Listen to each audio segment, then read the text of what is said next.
Okay, greetings everyone. Welcome to Gerard Black in the Philippines with the truth.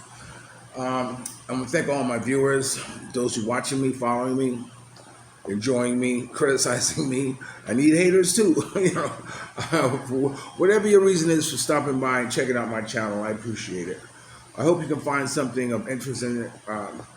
Hope you enjoyed my escapades here in the Philippines and etc. I think today's the 24th. I don't know exactly when Christmas is, 25th or 26th, but we're a couple of days outside of Christmas, and you know what that means? That means Christmas morning. My gift to me is to do 100 rabbit push-ups without stopping. It used to be 100 lockout push-ups, but as the years gone by, they got to be rabbit push-ups. I looked at the one last year. I did 50. So let's see if I at least can do 50 or more. If I can do 50 or more, that means to tell me that I am maintaining or getting a little stronger. If I do 50 or less, that tells me I am I am slowly disappearing, you might say. But anyway, what I want to talk to you about is that someone was telling me about Filipino girls. They said Filipino girls do not trust foreigners at all.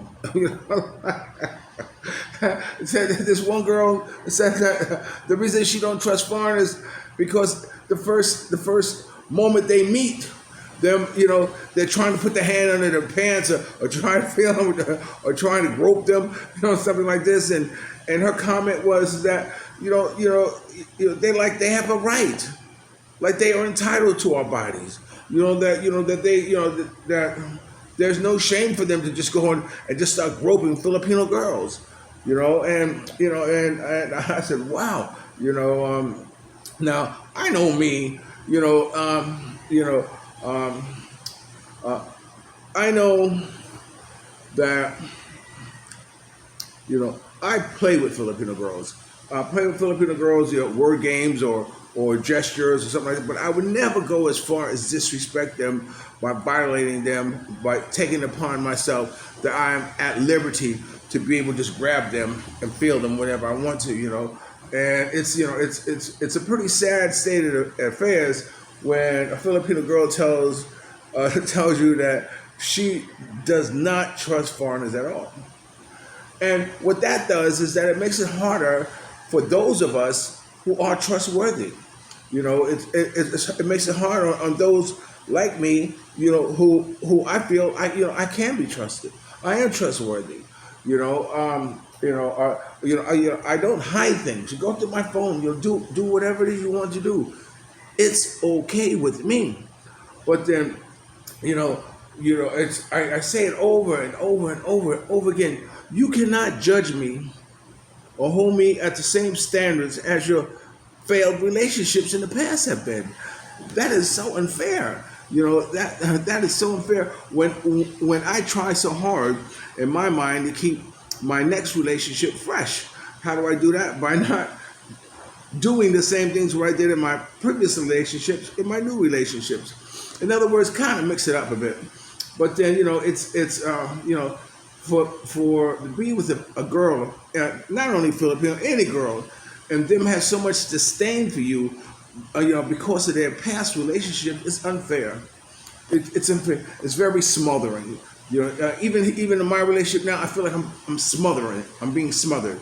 And it's not a good feeling. I am a happy person.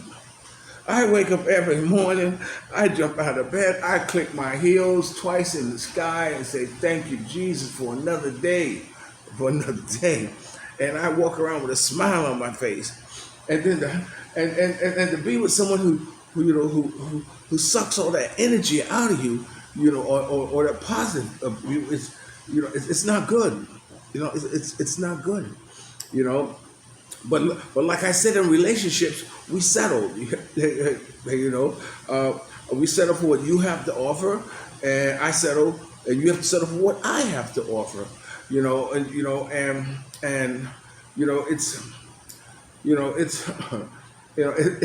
not fair. It's not fair that and well, to be the type of person I am, and then to have someone who's just almost like the complete opposite. It makes a lot of awkward situations where I'm in a situation where there's people around, and I like to float around. Hello, hello, hello, hello, hello. And I like to have my significant other with me floating around being just as social, but that's not always possible. But so anyway, that's what I wanted to throw out there, that settling is something that we all do. I know there has to be a cure, for the way I feel. I'm scheduled to have my eye surgery happen soon, and that's going to take place, end of the month. I have a consultation, so I'm really looking forward to that. I was hesitant of having it done in the Philippines, but then I found out that one of the best surgeons that are in this place called Ace Mall or something like this, or something like this, where they come from Cebu. There are two surgeons who are supposed to be like the best, in Cebu. They come to Dumaguete and they do eye surgery, and it's like 90,000 pesos an eye. So, and then you can go to another hospital where they do it 65,000 pesos an eye. And I just found out a friend of mine, as a matter of fact, the owner of this building, her son, his girlfriend is involved in a clinic where they do stuff for outreach projects. And it just so happens that the two surgeons in Cebu come to Dumaguete, and they give not free surgery, but they give cataract surgery to people in the community. So I feel confident that the surgeons who are going to do it are those that are of high quality and high standards, because that's always a concern when we have not only you have an operation and outside the U.S. but in the U.S. too as well. You always want to do whatever background check information you can on the person who's doing the surgery. That's just like whenever you want to go somewhere or check out something, you can always go on Google and say complaints about Dr. No. Those of you who know Dr. No, Dr. No. And then whatever complaints come up, or the rating of Dr. No, and it comes up and it tells you, give you an idea of what type of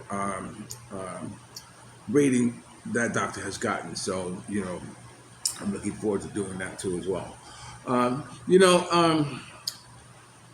was going over my videos in the past, and I was looking at some because I wanted to share with you some of the other videos that would have done that never made it on Gerard Black and Philippines with the Truth. And I came across this one that I'm going to share with you because I was in Cebu, but this is one of my best videos. It happened to be my best videos as far as helping and giving to someone. All right, so check this video out, and I'll be right back. Gerard, editor-in-chief of Filipino Soul Magazine, aka SGIB Magazine, that stands for Soldiers Got Intentions, Believe That, and everyone should be soldiering for something.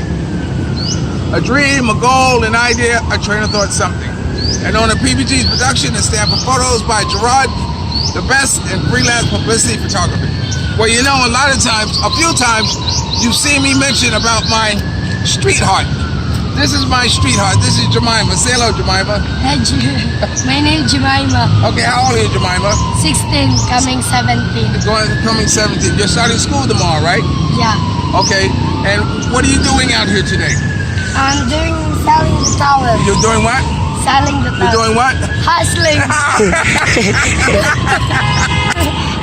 She's hustling.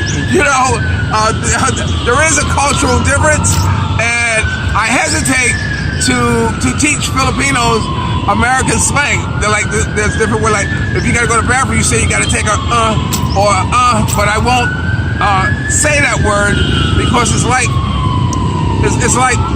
not damaging, but telling them things that they I like to keep it pure. So I teach her to tell her that she's out here hustling.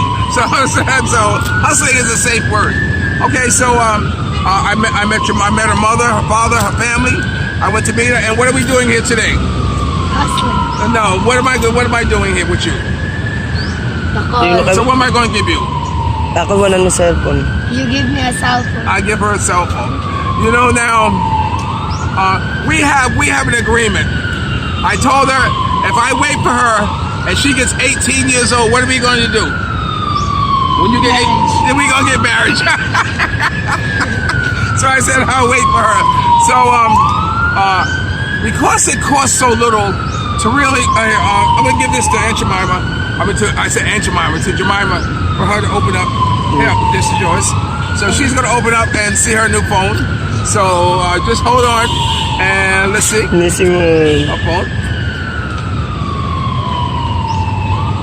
Aro.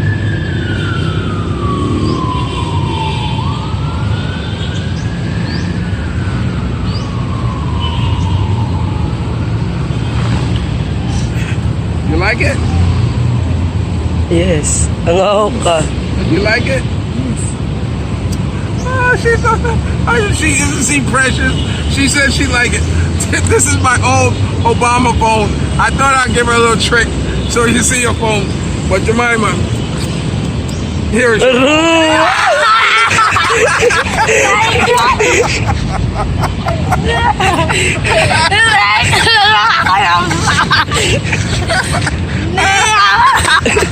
Pinang...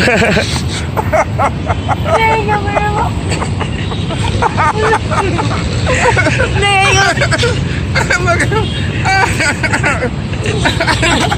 Now her phone only costs 2,500 pesos. For those of you who don't know the conversion to 2,500 pesos, that's only $45. And look at the phone now. Okay, you have to turn it on. I'm gonna show you something. Okay, here it is, right? And of course, when you go here and you go to your phone number, there's one number in there. What does it say? Filipino soul. Filipino Soul. That is, whose number is Filipino Soul? It's my number, Filipino Soul. So her first number in her phone is my phone, my number. So you like it, Jemima? I'm so like it. I saw you like it. Okay. Thank you very I much. think his cellphone is that. The one. Yeah, you thought it was that. Yes, I know. But you see, And I know she don't like it yes, I know. But you see how because it's very small. you see how Filipino people are. She was so respectful that although it was an old Obama phone, as we used to call it, she said she liked it. And that's what makes the Filipino people here special. Because, you know, in spite of, you know, of what's going on or the economy or whatever, they're still very grateful and very proud people. And I love that about them. And on the behind the camera, what's your name again? Me? Yeah, what's your name again? Angelo. Hey, come on the camera. I want to show you Angelo. Angelo is another one of the street what? So what are you doing out here today? Hustling. Hustling. How old are you, Angelo? I'm 17 years I'm old. 17, and you start school tomorrow too, right? Yes. Okay. All right. Thank you, Angelo, for taking the video. Okay, put it back on me. Okay. She's gonna be involved in her phone right now. Now, Jemima had contacted me, and she had said, Gerard, I can't marry you. And I said, what? What? You can't marry me? She said, no, I'm getting married. I said, oh, you're breaking my heart. But at least she thought enough to let me know that she was getting married. She has since then had a baby, and you know, who from time to time, you know, when I can help her, I do. You know, but anyway, like I said, just a couple of days before Christmas, I didn't. Doing Christmas shopping for me is, you know, it's not like I can go do it. You know, Christmas shopping, you know, to me is, if you're going to do it, it's a personal thing. It's a personal thing you have to do by yourself. You know, because you don't know where you're going, you don't know what you're going to buy, you don't know who you're buying it for, or what you're thinking about, or something like that, or even for your significant other. It's like something. If I'm going to buy you something, I want to surprise you with it. So like, there's no surprise if the person is always with you. So anyway, what I've decided for me is that I decided to replace a tooth. If if you look at it like this, you know, such a beautiful woman that I want to replace it. So this way she have a complete smile. I have had fixed girls' teeth before in the Philippines. One, her teeth was front was so rotted here in the side that you couldn't even say it was a vampire, but it was very, and I fixed their teeth. And another one had an accident and knocked out her grill in the back, and I fixed her teeth. So this would be like the third or fourth person who I've fixed their teeth, and that to me is more of a um, of a needed gift than to give you back your beautiful smile. I know how self-conscious I could be if my whole hair in my mouth or this is out or something like this, and it definitely it affects how you interact with other people if you're conscious of your teeth. So to repair that for her, I'm looking forward to, because I want a whole. When I look at my beautiful Mia, I want to see my beautiful Mia. And I'm glad she had the tooth removed. Boy, I'm glad she had it removed. And like it had, like it had its own. How do you call it? I don't say. Well, it wasn't a very pleasant, smelling tooth coming out of my odor coming out of my mouth, because the tooth was rotten. So I had to get that taken care of. So now I'm going to have it repaired. So that is my gift for me. So the gift for the boys is that I'm going to get a laptop for them to use and keep it downstairs. Under understanding that it's not supposed to go upstairs in their room. All the work they're doing on a laptop is going to be done on the kitchen table. They can sit there and be amused with it or what have you. And I think that's important, because if I was raising kids today, that were mine, I can't do this with me, is because they've already sat in their ways and everything. That it would be so important to make sure that the electronic gizmos were not, as attached to the hip as they are now, playing games or whatever. Mia shared with me with a story just tonight. She said when she was young, they only watched TV on Friday and Saturday night, and it was her mother's house, her grandmother's house, who had the TV. So every Friday night, from 6 to about however they watched 2 movies, and the whole house was packed. People sitting in front of the TV. And this was a time when there was no YouTube and then no internet and what have you. And I tell her, yeah, well, our television used to go off, at 11. Then we had a late show. Then we had a late show, as they extended the viewing pleasures on TV. So, but if I had my way, I would rather do something with them. But it's very, I'll be honest with you, it's very difficult to try to find out what to do. I get suggestions and I implement them, whether they know it or not. But they don't go over very well, but it's okay. All right, so anyway, so I want to throw this in here and throw this video in here. I want to show you one of my best videos, but one of my saddest videos I want to put here too. I'm going to put it in, and it's about kids living in a graveyard. So you're going to see that here in a moment. So remember, dreams are nothing more than plans awaiting action. Never disrespect the elders, pull someone up. And sometimes you're the only one to see your vision. And the best revenge in life is to live good. I'm living good today. I hope you are too. And if you're lucky enough to have a woman like Ali Woodson, former lead singer of the Temptation One song, treat her like a lady. And ladies, if you're lucky enough to have a good man like me, make them feel like a king. I'll always love you more. All right? And Merry Christmas, Feliz Navidad, my Bosco, Snowden Grodum, which is Russian, Snowden Grodum, for Merry Christmas. For whatever your language is, whatever your holiday, whatever your religion is, you know, have a blessed holiday. Okay?